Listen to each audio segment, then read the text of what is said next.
in alignment, okay? And we keep parts in the same planes. So, because I don't want a patient to twist versus oblique. So the whole body needs to move, okay? So don't let your patient hold their hips in one place and just turn their upper body. That's not obliquing, okay? That's twisting. So we don't want to do that. So you want to make their feet, I always make them match their feet to my feet because then I know I have them exactly where I want them. That's just a little pet peeve of mine. But now you get to do Superman. Take your hands and bring them behind your back. Boy, that looks so Superman-ish.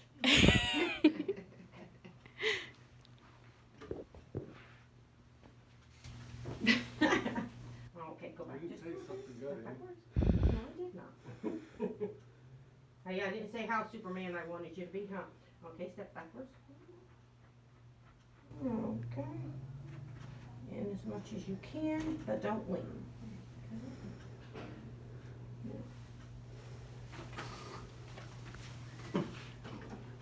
Did it really make you do that? No. Okay, now what I'm using here is I'm just using a visual guide because you can see that I am collimated down small because I want you to be collimated down real small. So what I want to see is when I put my hand up here, put my finger here in the jugular notch that I'm in my light field, okay? So you can see with my finger that I am in my light field. Maybe I can go up here. I'm going to see in a second when I actually touch his xiphoid. His xiphoid's here.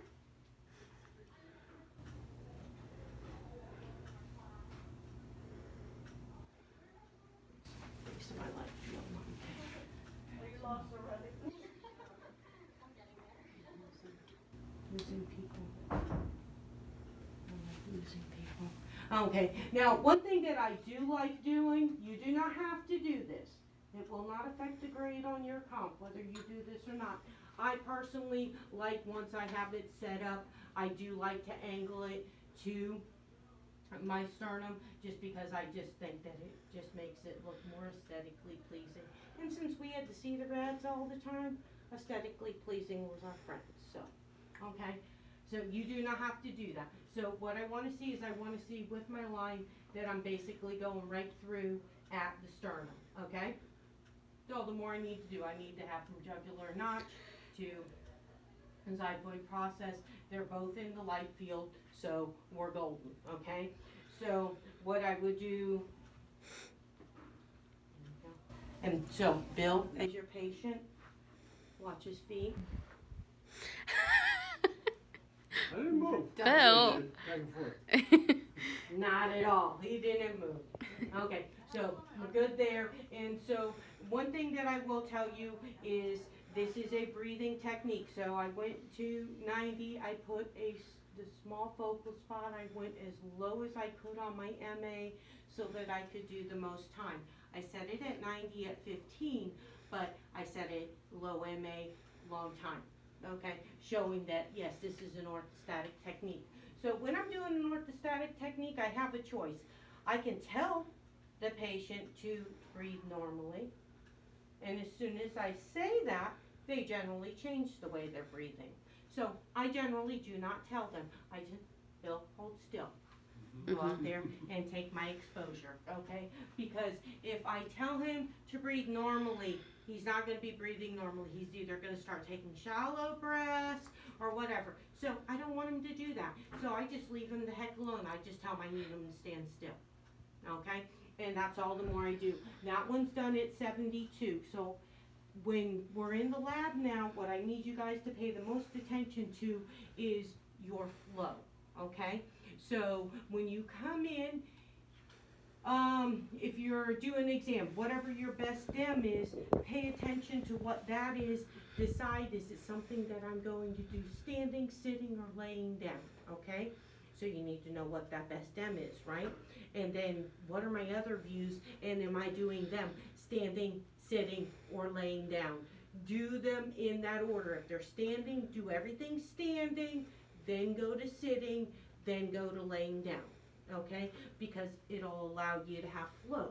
Same thing with your distances. If we start off with 72, let's start at our 72, and then let's come in to our 40, and now step back just because remember this thing does not stay at its centering point going from the 72 to 40. So is that important that we change and pay attention to it? Yeah. On this. Now, any other room, you know So that what you it's just- going to happen, but this one it doesn't. Was that you just did a lateral, what would you call that you just The did? first view Yeah. was the lateral. The lateral, Yep. okay, Yep. lateral, And what we're gonna do now is we're gonna go ahead and do our RAO. okay. Sternum, okay? And now this takes, we know, 15 to 20 degrees. Well, guess what? We don't have any 15 to 20 degree sponges anymore. They might even be in the other room. But anyways, that's what sponge that we want in all actuality, but I'm gonna show you how to do it with this one because I think they tossed all the other sponges. So, sad face. But, okay, turn around, face forward. Okay, so start with him in his AP position, okay? And then we're going to take him and see how he wants to rotate. We don't want that. Way. Bill, you're gonna have to tighten No, it. Yeah, okay, I have this thing in front of me, but won't let me get tight against the door. Okay. So, what I want to do is I want him in that really, really shallow RAO, okay? So, what should happen for me is right now, I'm right at his spine, okay? So I'm having center to the board.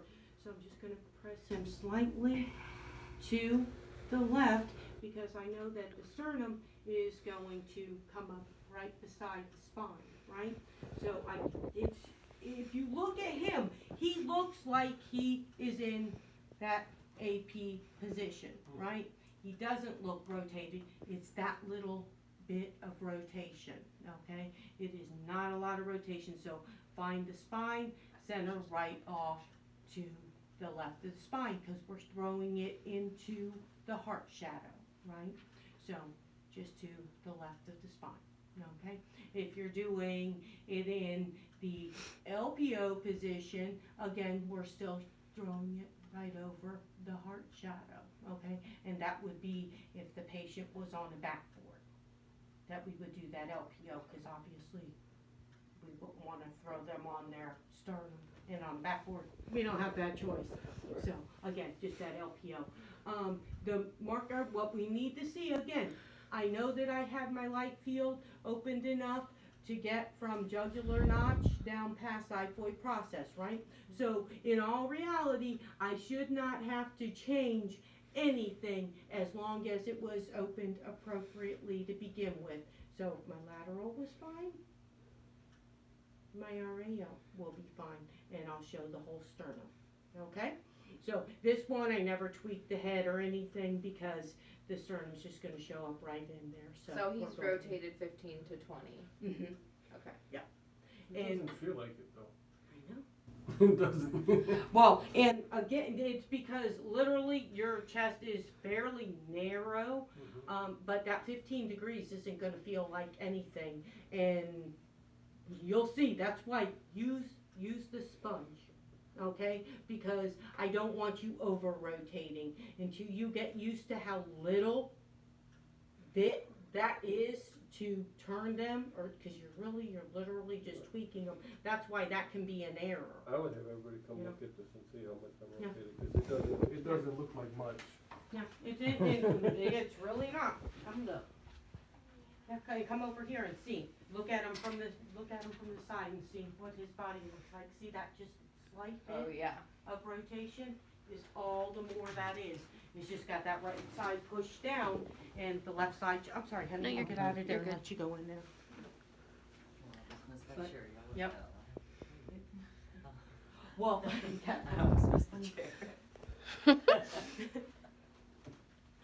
I was going to say what I did earlier today, but I'm not saying what recording device is on. I'll tell you later, but it was pretty funny. I can pause Okay. it. Okay, so Pause it. Yeah, there you go. That's pretty easy, right? So it's no big deal, but the biggest part of it is making sure that your patient is just turned to that. So really, really, really take the sponge, okay? The sponge will be your friend. When So same for an LAO as the RAO, the 15 to do you do LPO? You don't do LAOs ever? No. No. And why is that? Because the sternum, you're trying to throw it over the heart shadow. So Okay. now, if I had somebody with situs inversus and I knew it to begin with, then you then, do the RAO. yeah. Okay, so LAO. Then I would do the LAO instead. Where's the But CRA at? if I don't know that, you're coming, here's your spine, and so your lateral border's here, and your CR To is the right left. about here. Yep, Okay. just off to the left. Okay? All right, now we're gonna do ribs. So we'll talk about the different things about ribs. Now, so if we're doing PO ribs, okay, and say if we're doing left side. All right, so start this way. So we always start with doing just that unilateral side, okay? And literally you're going to set them up pretty much how you would set them up for the chest.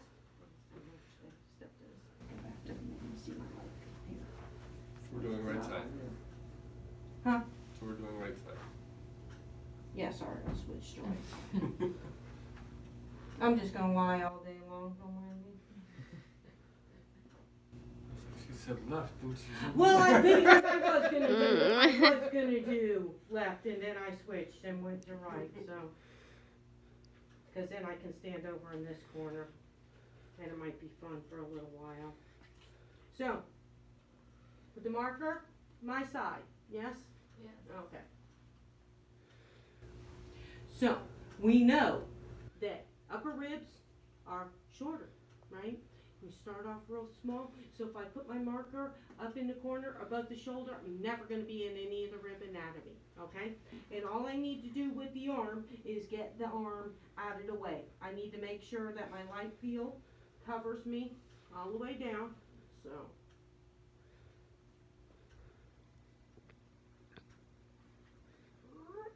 Should have done one side down, I know why I wanted to. It keeps me out.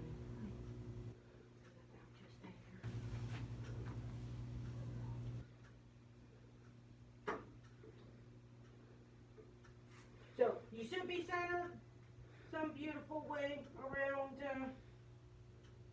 T7, right? Sorry, it makes me nuts if it's not lined up. So,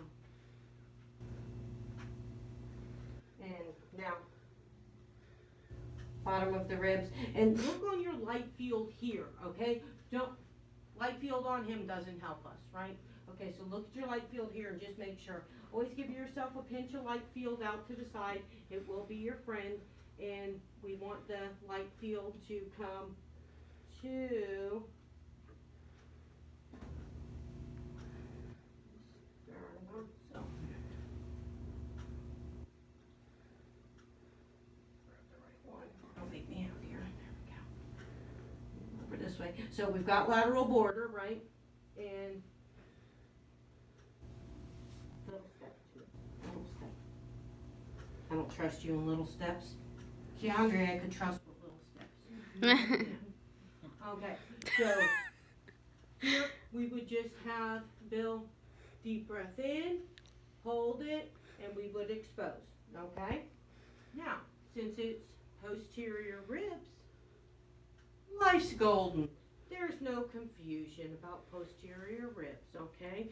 So all I have to do now is the only thing that'll look confusing is our light field. But all we're going to do is, Bill, you're going to turn, you make your feet face mine. Quick question. Uh-huh. So there's not a certain collimation. You're just basically collimating to make sure you get the sternum and some light field on the side. What I do is make sure I have from vertebral border to axillary border. Okay. And I just want just a hair. I just want to see the light field outside it so I know I'm not cutting it off. Don't you have to get up here, cause that's where the costocardialis connects to the. Well, yeah, but I've got you up here, so. Okay. And that's why So a little bit of light field over the markers- shoulder, yeah, like a with my chest, markers here, almost. Yeah. then I've got the light field up here. Okay. And I'm not cutting anything off top to bottom. Bottom, the inferior margin, and that's why I had him where I could see that my light field was below that inferior costal margin there. Okay, that makes Okay, sense. and then here, all I do is I say, okay, sternum here, axillary border here. Now this one, your arm's going up. And so,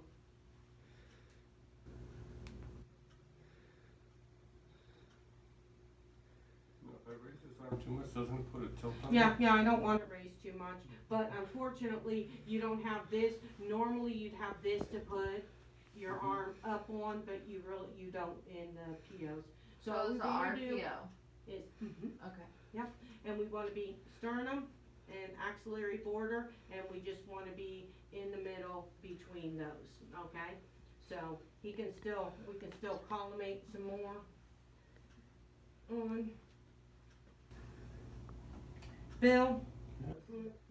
No. And where are you going to put your marker on this one? Where do you My put it? marker's still up here. Up there, okay. And it's literally right behind the humerus, because humerus isn't gonna be in rib cage, right? Okay, yeah. So it's out of the way. And you've got him at the 45-degree angle. Look how we have whole body turned. Okay? So he's not upper body turns, he's whole body turned to that 45 degree. Okay? All right. And this is shortening. the back? It's elongating. Okay, This is so elongated.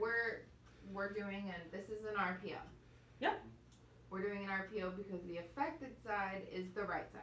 That is So correct. this is elongating It elongates the the right side. right side. Yep. Okay. Yep. Okay. And because it's posterior ribs, because remember how But it if just went it's that little tiny A. bit and then it started angling down really fast? Yeah. So this, because it's axillary border that it's talking about, Uh-huh. and this elongates this axillary border here. Okay. Because it's putting it almost as much as we can, even with the IR, so that we elongate it versus foreshorten it. Now, if I screwed up and I did this, then I would box this. Now it's foreshortened. Okay. And it would elongate the other side. Mm-hmm. Okay. But if it was anterior pain, Mm-hmm. So we're gonna Then take our friend it Bill. would be you'd want the side away. That is correct. So we're gonna do AO away. So